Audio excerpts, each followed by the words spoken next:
as we continue to tell your story. And of course, as you know, June is Youth Month and also Pride Month. We'll continue to bring you some stories and discussions really pertaining to those two themes. So joining us now is author Mantedieng Mamabolo, who's written a children's book that's titled Boipelo's Family Tree. The book highlights same-sex parenting, but to get more information about this book, she joins me now in studio. Good afternoon to you. Thank you so much for coming through. Good afternoon. Thanks for having me. Now, let's talk about how this book came about.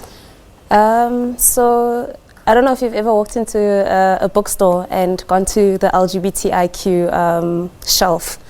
There's very little to read in terms of queer literature, and I envisioned having a family in the future, and I wanted to start collecting books that I would have my children read, and I couldn't find anything that had someone that would possibly look like them and tell their own story, so I couldn't find it, so I wrote it. All right, so you were just looking ahead as to what might happen, because I wanted to ask you if was this from some personal experience, because we do know, of course, that parents who are in same-sex marriages often find it very difficult to even talk to their children about it. For me, not necessarily personal.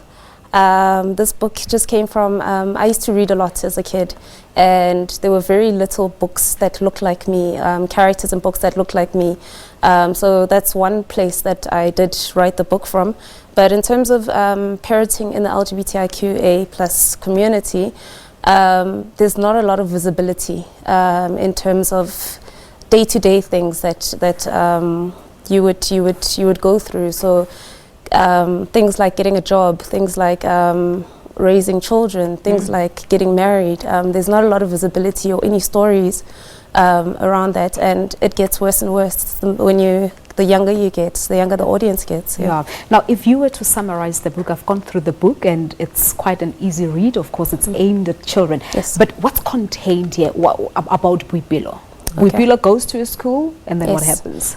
So she is previously bullied at her previous school, and they found out that she's got two moms as opposed to a mom and a dad, which is what typically would be found. And it's just she comes into the new school, and there's a new theme which is called Family Week, and she has a little bit of apprehension about introducing her parents again with the fear of being bullied again. And the crux of the story is just to be confident in your family, and also just to be proud that you come from a different family, and everybody typically does come from different families. There's no two that look exactly the same or function exactly the same.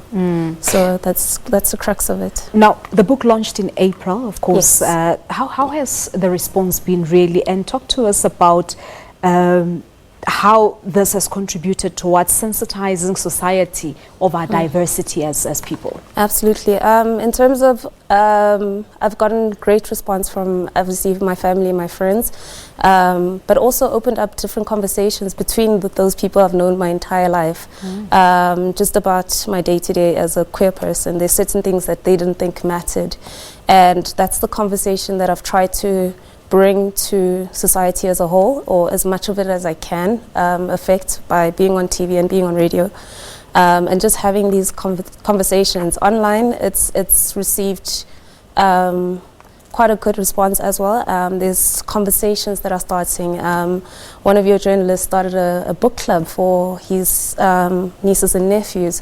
So as much as I'm not in those homes, through the book and through engaging with young people, we're able to speak about these things just on a daily. And to keep the conversation going. Yes. As I said on my introduction, that of course June is also Pride Month. Yes. We do know that South Africa has laws really that protect the right to exist for the LGBTIQ community.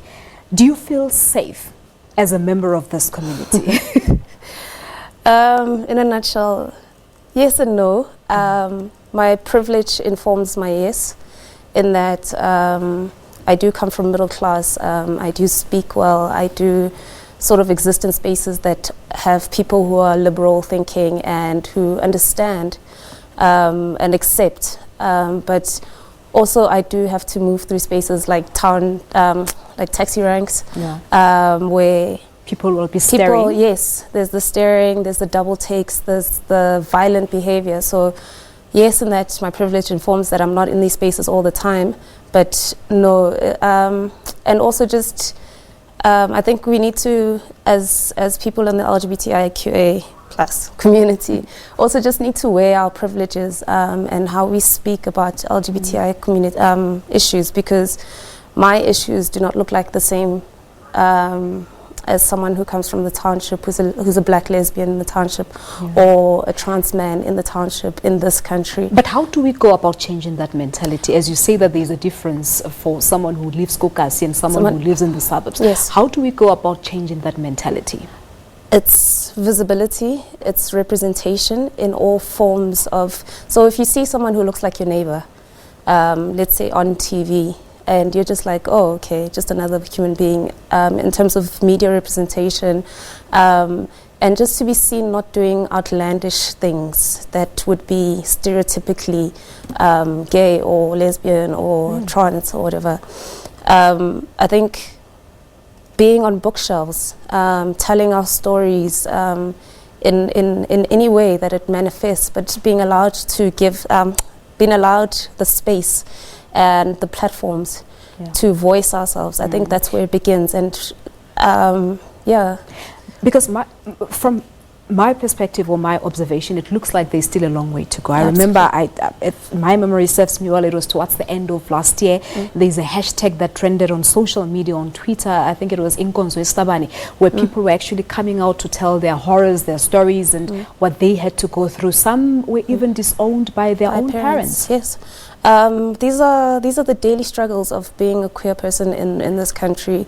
Not being disowned by parents is a privilege. It's not something that's expected. You know, we expect to be disowned, and we expect to have violence targeted against us. We expect everything to be difficult. So I think also just in introducing another narrative that is owned by the queer person. Introducing something that's beautiful, something that can teach, and something that can enlighten the person who would be a perpetrator.